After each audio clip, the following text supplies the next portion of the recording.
Harlem. We're in Harlem, man. Some Amir Baraka used to call it the damn Harlem Renaissance. I'll just switch this thing around. And I got this young buck. We're talking about relationship dynamics. Relationship dynamics, man. Man, what's wrong with relationships in America, brother? What's wrong with the relationships in America, man? I mean, there's a separation too, so I think communication needs to be uh, the main right now too. Like we're separated in thought for the most part. Like women feel like they could say what they want in a man, Right. etc. As soon as like we say the same thing, Right. it becomes an issue. So to me, that's like a conflict conversation and just like separation and like yeah. So it sounds like to me, you seem like you're a well accomplished brother. You got the swag hat on. You know, you getting the swag game on. You know, you got on the chucks, man, the leather chuck tellers, man. Like the young folks up here say, stop playing. But what's wrong with the American woman in your opinion? Because some men are saying it's the American nightmare. So once again, guys, we're in Harlem, New York. A shout out to my man right here. I'm gonna hit you. You see, that's my young buck. He got that Leo swag. You know, he trying to get me in the game. And my man Ty doing the big Leo style, man. Don't sleep on them Leos, man. Y'all see him? That's my son, man. I'm training him, man. That's my son, man. Look at my man Ty got that Leo swag, man. We here in Harlem, New York, man. The Harlem Renaissance. This is where it all began with black folks. But right now, a process called gentrification is taking place. But once again, I call it the American nightmare, man. What's going on with the modern American woman? Why is she complicit in her own ignorance, in your opinion? I don't know. I don't know if it's that. I think it's just a matter of like how she was raised, things that has happened during all the time. I don't know, just growing up. I say from I'll say 60s and now, I think a lot of women have been thought to be the leaders of the house and all Right. that kind of stuff too. So it's kind of a confusion that has happened where It is a confusion, right? Yeah, so I don't know if it's like like they have personal issues with it. They've developed some issues because they kind of taken us out of the equation. Well, they need us the most. Right. Yeah, well, like I said, we need each other the most, right? But I don't see anything wrong with them. It's just we just need to communicate more. Man, I think we're communicating too much, but I don't think people are hearing because there's a process called cognitive dissonance. Are American men frustrated, man? In your opinion, are you frustrated with dating and respect as a black man in America? Are you frustrated? Oh, we are for sure. I mean, I'm good. I'm in a relationship. I love her. Okay. She's dope. But a lot of my friends are frustrated about how they've been treated and just talk about that a little bit. And also that makes us confused. Talk about it a little bit. Why do you think men are so frustrated, in your opinion? I think the love part of everything is broken, right? So in order for us to find it, there has to be some levels of vulnerability Right. on both sides. Right. And what's happening now, women are not allowing themselves to be vulnerable in order to open up to the possibilities of love, Right. get to know a person. Right. It's mostly what social media have taught them in the books that they choose to read, Right, not right, the books right. that they should read. Right. The books that they choose to read have kind of led them astray. Right. No, I totally agree with you. Right. Like develop this new way of thinking where it's like, if I'm making money, I don't need a man. If I'm doing this, well, it's not, it's totally wrong. That's the wrong way about it. First Right. of all, it's not all about the money. Right. It's literally about just growth together. Right. If you love money, that's great. You can find somebody that loves you. Right. Just Right. as you too. Right. But I think in the future, a lot of us are going to be lonely. This is men and women, and it's because of this. Like we're going through a space where we're kind of separating from what love, or separating from where we started. There was a song back in the day said love don't live here no more. A lot of men are beginning to say that love don't live in America anymore. Because of that, they're beginning to travel abroad, get them passports, man. What's your take on men traveling abroad, man, to get the passports? If they say they can't find the kind of woman they want here because she's not traditional, what's your take on men traveling abroad, man? I mean, it's their preference. I mean, I feel like there's more than enough women here. It's their preference. You should definitely experience the Colombias, the Dominican Republics, and all those stuff, and Brazils and whatnot. But I mean, we have a good amount of women here too. You got quantity, but do you have the quality as related Quality? to traditionalism? If you're not a traditional man, then I would agree with you. You know, Yeah. but I mean, and I also think the marrying part is very important. I say this in the woman side too. A lot of women complain about why they don't have a certain man and whatever, but it's a mirror. You're not there yet, so therefore you're not going to meet the person that's going to fit your standards. I feel the same thing as men. Right. So, you know, I know the numbers are a little off. Like, you know, there's a lot more women out there. This is why I'm like, we'll find something here too. So it's literally like when we learn to mirror ourselves too. Yeah, I think there's a quality issue to some degree. I mean, but Ty, let me holler at you real quick, man. Cause Ty's evolved, man. You know, him and I, we agree on most things, man. You got that Leo swag. Get in here in the middle, man. I'm gonna let you get in there. Get on the camera, man. You know, you always for the moment, man. You know, Ty and I have done a lot of movies, not movies, but shows together. Ty, you know, Ty stepping his game up. He got this. You see, Ty got the swag game on, man. Representing the Leos, man. You know, he ain't got that swag like me. I feel naked. I feel naked in front of them guys. I feel naked, man, in front of Top, man, because he messing my swag up. But Ty, let me ask you a question. You feel a little different. Why are American men frustrated, in your opinion? Why are they frustrated? You know, you've evolved. You know, you got your swag game on, man. You got the model looks, man. You killing the game right now, man. You even got you a Bobby Brown, got you a Teneroni, man. But men killing the game. They're killing the game, man. You're killing the game. How did you evolve, man? But before you tell the audience how you evolved, why are American men frustrated? Why are they frustrated? Well, apparently they're having a hard time finding good women. So I guess that's why they're frustrated. You know, me personally, I think that once the man elevates himself, he won't tolerate anything less than what he needs. Right. And he'll get that. It'll come to him. You know, he'll get it. You know, and I think that even though a lot of things are tainting women and making them less cooperative with us, that doesn't mean that all women are like that here. Right. I believe that I found one that isn't. I think that the ones who are like that are just very loud. Right. They're the ones who are out there speaking because they don't have a man in their life where they're occupied. So they have the opportunity to scream out, be on social media, and complain about this and that. Whereas the women who are having a good time, they're not saying nothing because they are having a good time with their men, with their families. Right. So that's what I think is happening. I think that the men are listening to that and then making judgment off of that, and their few bad, situations, and then going elsewhere. So that's what I think it is.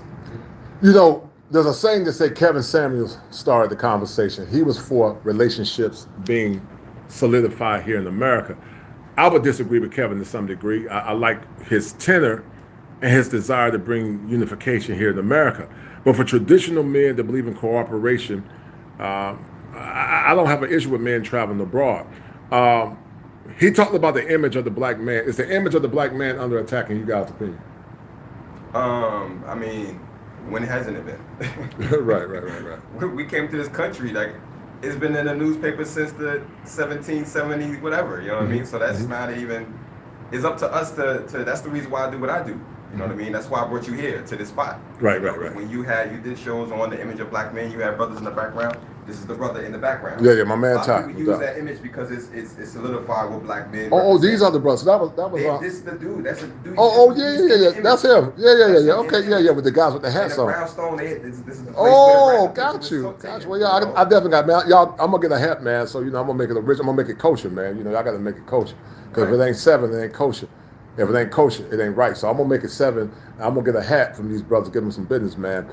But keep saying, man, you evolved, man. You evolved, man. You went from damn one of them frogs in the country in the pond to King Kermit, man. You elevate the King Kermit, man. I don't know where you get it from. I don't know where you get this from. I let him go.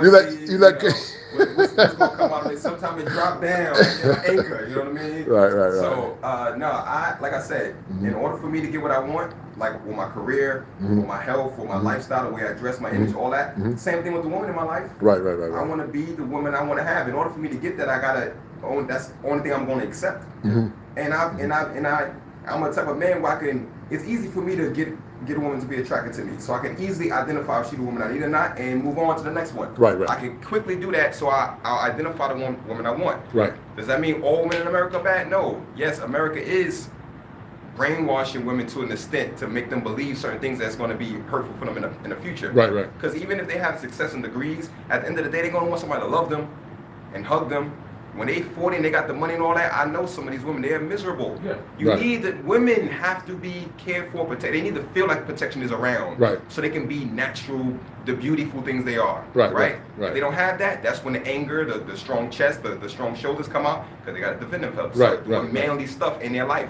If they had a man, they won't have to do manly stuff in their life, because the man will do the manly stuff in their life. Because that's what he wants to do. But on top of that, though, once again, I talk about vicarious trauma. They lived through the trauma of their mothers. You're part of a program that I'm going to get in some point as a licensed therapist, but you talk about the internal family systems, and you talk about people that know their parts and understand their parts.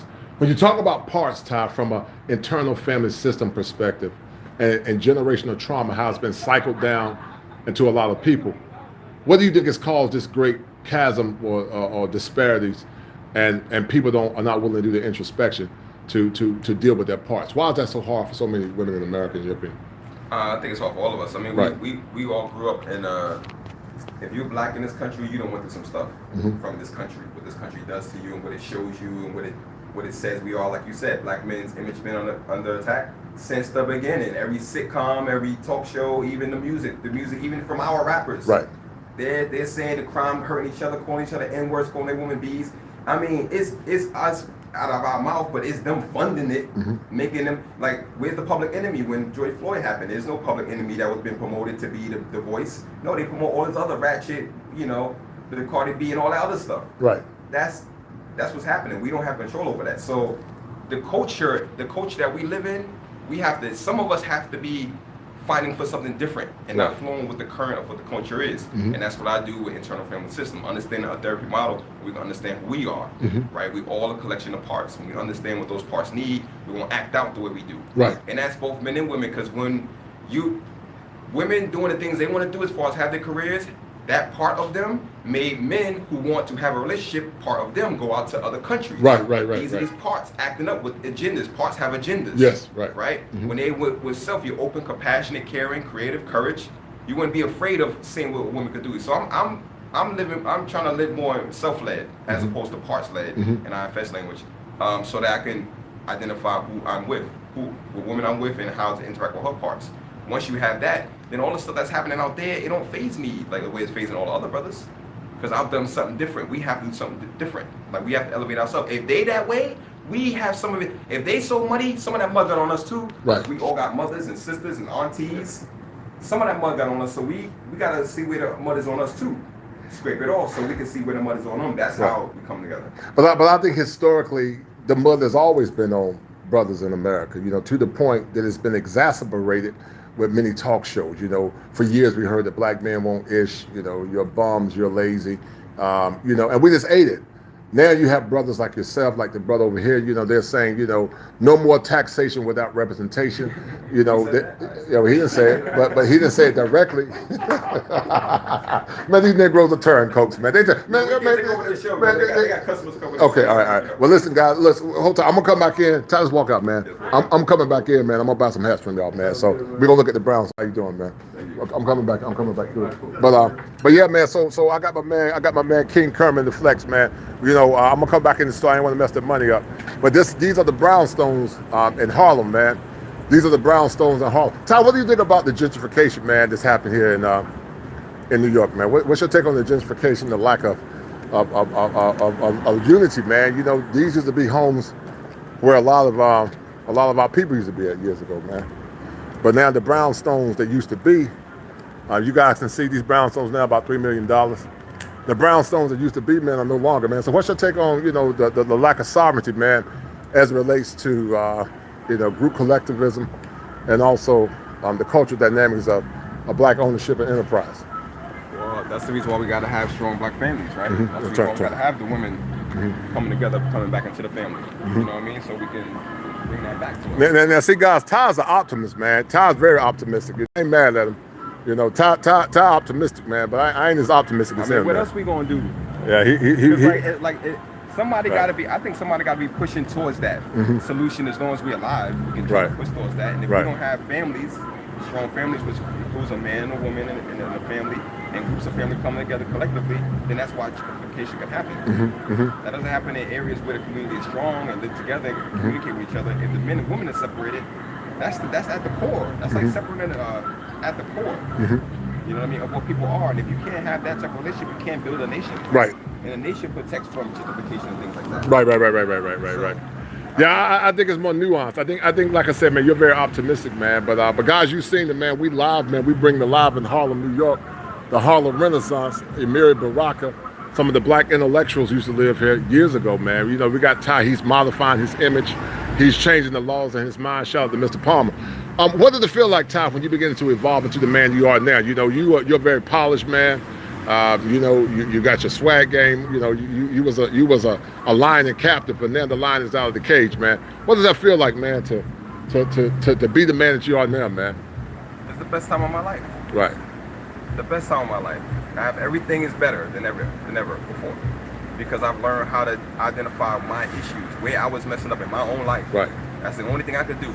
Once I started realizing where I was messing up in my life, I started to be a man by fixing those areas of my life. And that means my mental health, but my image and stuff. That's kind of what started me. Like, wait a minute, all this time I've been presenting myself in a way that's hurting me. It's not getting me the things I want. So once I start changing that, I start looking at other areas of my life too. Where else am I messing up?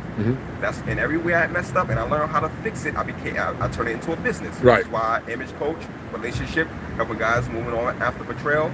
We have that program helping them with IFS, right? Internal Framework Systems, understanding your mental health. Because once I realized the issue, I fixed it, and I know I'm not the only one with that issue. Right. And I think I'm a good teacher, and I can explain things to people. They come to me, they learn these things, and they improve in that way. So that's why I do what I do. Long journey of improvement. Right. Law about the betrayal. What does that mean to you, man? Once you're able to identify where you messed up in a relationship, then you can identify how to improve the relationship. You know, and the one thing that happens is man loses his mind. He loses himself. He loses his like who he is. And once he starts getting that, then he can turn that around. He turns that around and improve his life. You start having a great relationship. Now you're a happier person. You're happy in life, and you don't really have many issues. It's hard to fight and argue with people when you're happy about everything else. Right. You know what I mean? So we have a program with A. Baxter's Move On After Betrayal. Right. Through a betrayal, relationship issue, you know, cheating, anything else like that. They find us, they come to us, and we tell them what happened. They tell us what happened, and we tell them what they can do to improve it. And then when they teach them how to get themselves back mentally, how to identify who they are, get back to a passion and a vision in life, identify somebody they can love who can help them with that passion and how to trust them. Ty, you and I started the Manhood Chronicles. You were one of my originals, man. I don't know, many moons ago, man. You know, it's been about 2 years. I've grown exponentially to more or less.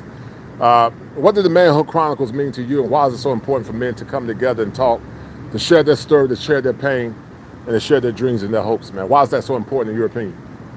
Well, I really believe in like the brotherhood of black men. You know, I think that, and that's the reason why my goal is to help our relationships. Because when a black man is in a healthy relationship, if I'm in a healthy relationship, and I know my brother's in a healthy relationship, then I want my woman to be with his woman. Right. And that's who her friends are gonna be. You know, if I want to bring brothers together. So I think that that's all I've been doing is coaching men. So all the skills that I've gained from the information I've gained and the experiences and the trainings, I take that stuff that I get from these places and bring them back to my brothers. So, and I want them to do the same for me, right? Iron sharpen iron, and how the saying goes. So that's what I do. When you talk about men, coaching men and helping men, how have men deferred their power in relationships, in your opinion? How have they deferred their power?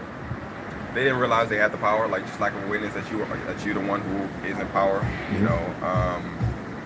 know, not really having power in their own life before they started the relationship. You know, and when that happens, then it's inevitable the relationship is going to fail. You know, that's what the program helps. You know, it helps a man identify who he is and where he let go of himself. Not the relationship in her and what he was doing with her, but how he let himself go, wasn't living his own life. Right. And once he starts realizing how important it is for him to live his life, let's keep talking. How important it is for him to live his life, how important it is to have a passion in life, and that's supreme in his life. He can't let a relationship, he can't let like himself defer power, because deferring that power takes him away from his mission in life. Not the relationship, which is, you know, a lower priority in a man's life should be, whereas his priority it should be his mission in life. Right. Once he puts that first, he can't defer power. Let me ask you a question. Why does it get better? Why does it get better later for men? Why does it get better? Why does it get better later for a man? Why does it get better? Because some will say better is later. You're living your best life. There's a a seasoned, mature brother. You know, you got your swag game on point. You know, you got that Leo Janae Sinqua. You know, you're killing the game right now, man. You got me feeling naked, man. You know, because normally, man, I have my shine on, man, my Leo swag. So here's the thing, folks. Right. I gotta tell y'all. Right. I'm a Leo. Right. Birthday July. He ain't a real one though. He's a quarter Leo. He 3/5. That was exactly what I was going to explain. Shout out to Sir Hill Speaks. Sir Hill Speaks a real Leo like me. That's what I was actually going to explain, folks. When, in the world of Leos, right? There's Leos start like a July 23rd, 24th, and it ends like August 22nd, something like that. Yeah, 22nd, right. So all my life, I was a July Leo. Right. And Leos is the king of the jungle, the lion, right? No doubt. Biggest ego of all of the other signs. Right. All my life, my grandfather was a Leo. My father was a Leo. Both August Leos. Now, I didn't meet my father, but my grandfather, he raised me. Right. And he would always say the same thing. You ain't no real Leo. Because I was born in July. So when I heard this brother here talk about who ain't no real, I've done heard that so many years in my life. But here's the thing you got to understand. Oh, my goodness. As a young man, when my grandfather told me that, 6 or 7, Right. he used to have a placket on the wall. Right. Leo. And the Leo's traits. Right. Pride. Right. You know, confident. Confident, no doubt. You know, all those things. I'm like, oh yeah, I know really, I'm going to show you. Right. And now, and look at me now. Oh, yeah. So when I came outside, this brother met me for the first time in person. I came outside, he's like, whoa, I slept on you. I'm going to have to go I haven't slept on him, man. And change my clothes. Because he's a real Leo. He got that Leo swag, man. He looking dope, man. I got to give him a prop. Who's quarter Leos and whatnot. He'll call it, man. Talking about who's real Leo, who's not the real Leo. You know what I mean? Man, he'll call a Leo, man. You know, look how short he is, man. He ain't no now tall. You gotta go to that. You see where the ego is? He gotta go with, oh yeah, it might be sharper than me, but he ain't taller than me. I'm always winning that battle. Hey, he ain't got the voice like Zeus, man. He ain't got that deep voice, man. That bare white voice, man. He ain't got that deep voice, man. But guys, these are the brownstones, man. Ty's doing it good, man. I'm proud of my brother, man. Him and I both have evolved, man. We doing the big, man. You know, he's evolved, I've evolved. I'm trying to grow the channel, grow the brand, continue to empower the young men. And as I said, man, my channel is not just about it's about black men, it's about all men. It's about all men being unified together. Ty, come here, son, man. It's about all black men being unified together, man. You know, sharing our stirs and our pain and our hope, man. And once again, guys, the movie Frustrated 3 by Al Green's gonna be dropping. But I had to get a taste of Harlem, man. I had to get a taste of Harlem. Never been to Harlem, New York. I think I would blend in here well, Ty. Yeah. I think I would blend in well, man. You know, I'm 6'6", you know, got that chocolate swag, that chocolate swag gang. You know, he got some mocha in here. But I think I would do well here in New York, man. You know, the energy, you know, and all that as well. You gotta go. We gotta go. We gotta go. All right. Well, listen, guys, we about to sign off, man. We bring it to you live, not from the greatest state in the Union, the Tar Heel State, but we bring it to you live from Harlem, New York, man. We about to head over to Brooklyn at some point. I think I'm gonna get my hat game on, man. So you know, when I come back, man, you know, y'all guys gonna see me with that Leo swag personified, man. So be good, guys. Take care. Love you, brothers and sisters. See you soon.